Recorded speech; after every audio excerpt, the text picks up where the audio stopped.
Head to Amazon to purchase 12 by 10 glass wall mirror tiles. Take mirrors outdoors and lay them on a protective surface. Use water to spray all over the mirrors with a spray bottle, and then take the gold and antique pewter spray paint to spray along the outside edges of the mirror tiles. Allow time to dry and then wipe them off with a towel to see the aged finish. Open the pack of wood slices and pick out 8. Take outdoors to spray paint flat black on both sides. Use a level and painter's tape to create a guide to attach the mirrors in an ordered way on the wall. Take adhesive squares and glue that's included with the mirrors to attach to the back of each tile. Then place along the painter tape guideline and work horizontally and then vertically, applying the tiles securely. Once the mirrors have been attached to the wall securely, take the same glue from attaching the mirrors and use it on the back of the wood slices to place in the inside corners of the mirror tiles.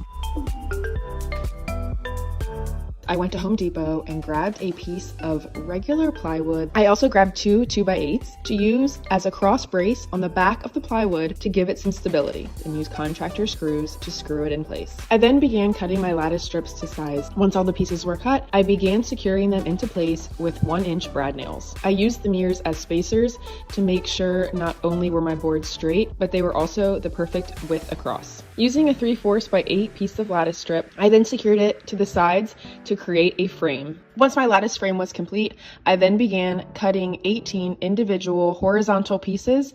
I then began spray painting. I let this dry for 24 hours to make sure everything was ready to go before I started installing. Then, using a combination of wood glue and liquid nails, I secured each mirror. For this project, I used 12 by 12 mirrors. You can find these in packs of 4 at IKEA or packs of 12 on Amazon. My first step was going to my local thrift store to buy some inexpensive vases. Then I used Rust-Oleum chalk paint, and I'm going to be using some painter's tape and our restored chalky finish paint. I'm going to be using a little bit of this mounting spray just to help hold the stencil in place. Use my sponge brush, go through and I add more of this pattern around this cylinder vase. Turn your box of extra table legs and parts into something gorgeous. I'm using contact cement to attach all my pieces together. I want to paint the pieces all white. I want to distress them. I have some clear plastic Christmas ornaments, stuck on some wooden skewers and popped into an old piece of styrofoam. I'm using some Krylon sea glass spray paint. And I have some nautical netting, and I'm going to put it around the ornaments. I'm just using a little hot glue to secure it at the top. I'm just going to let the glue set, and then I'm going to trim off the tops. To finish off our faux nautical floats, I'm using some jute. Take a bowl and cover the bottom in plastic wrap. Next, use a sponge brush and Mod Podge. Cover the entire bowl base with Mod Podge on the plastic wrap. Take rope and begin from the center of the base and wind it around towards the outer part of the bowl. Once completely dry, remove rope layer from the bowl and any excess plastic wrap. Start to paint your pots and saucers with a matte finish paint or chalk paint. Take a paper napkin and separate the 2-ply layers. Draw a circle and cut it out with scissors. Take the saucer and brush the decoupage glue so the bottom and sides of the saucer are covered. Place the paper napkin circle and press down in the center and smooth the napkin out. Dip a small paintbrush in water and brush along the top of the saucer. Add a final layer of decoupage glue. Take a strong adhesive glue and place a ring of glue. Place the saucer on top of the bottom of the pot. Head to Dollar Tree and pick up 9 small wood crates and stain them with wood stain. Take 3 wood stir sticks and stain them as well. Next, glue the crates together with 3 in a row. Then stack and glue each row to the top of the first row. Cut the stir sticks to the right size and hot glue them to the front bottom of each row of the crates. Add 4 wood beads with hot glue to create a base. Then use a screwdriver to attach the drawer label holders to the stir sticks.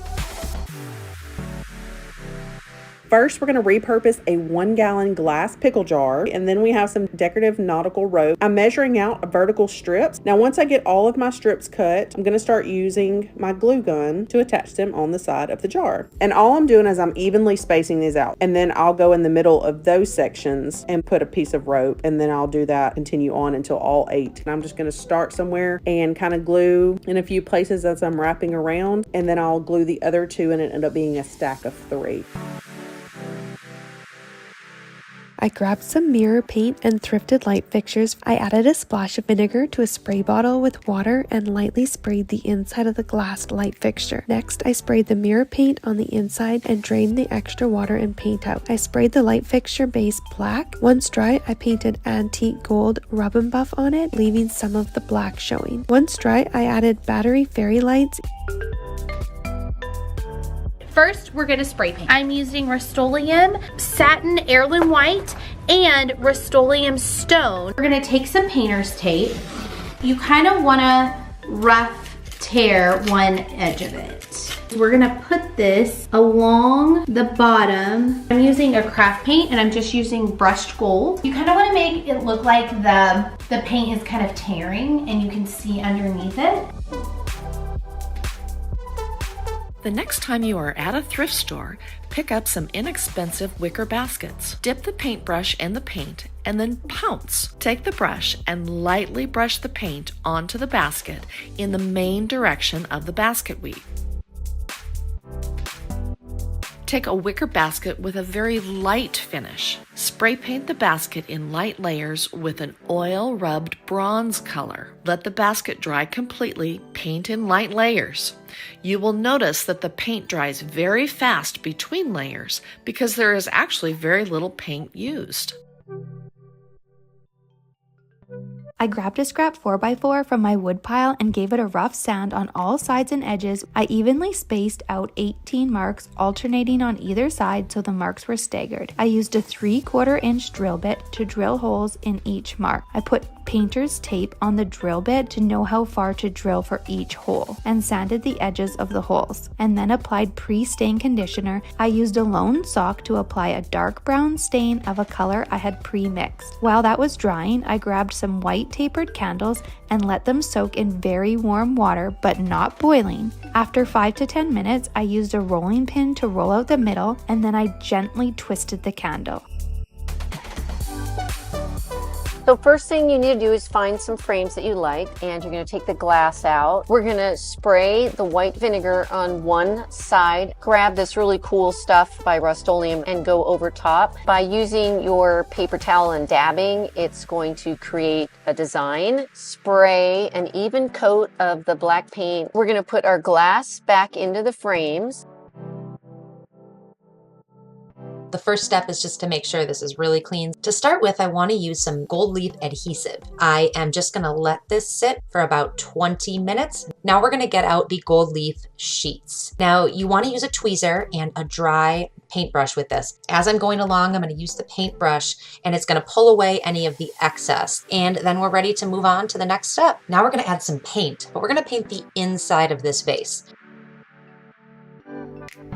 I sourced a couple things from the Dollar Tree. So I'm going to be using the Rust-Oleum milk paint. We are going to add our hot glue, put it into the corner. So we're going to do this in all 4 corners. So once that kind of sets, we're going to flip it over and do the other side. We are going to be taking our smaller pieces and we're going to be creating an X shape. And then I'm going to come in with my hot glue gun. We are going to glue these together, painting it the same color as we did the other pieces. We are going to hot glue. All right, so we're going to let this dry here for a moment. And that's where this comes into place. Just need this piece. We're going to clip off this piece. We're going to paint it. So now that this is all glued and dried, I'm going to take a little bit of hot glue and I'm going to put it in the hole. Now that we've attached the tumbling tower pieces, so I can go over the edges.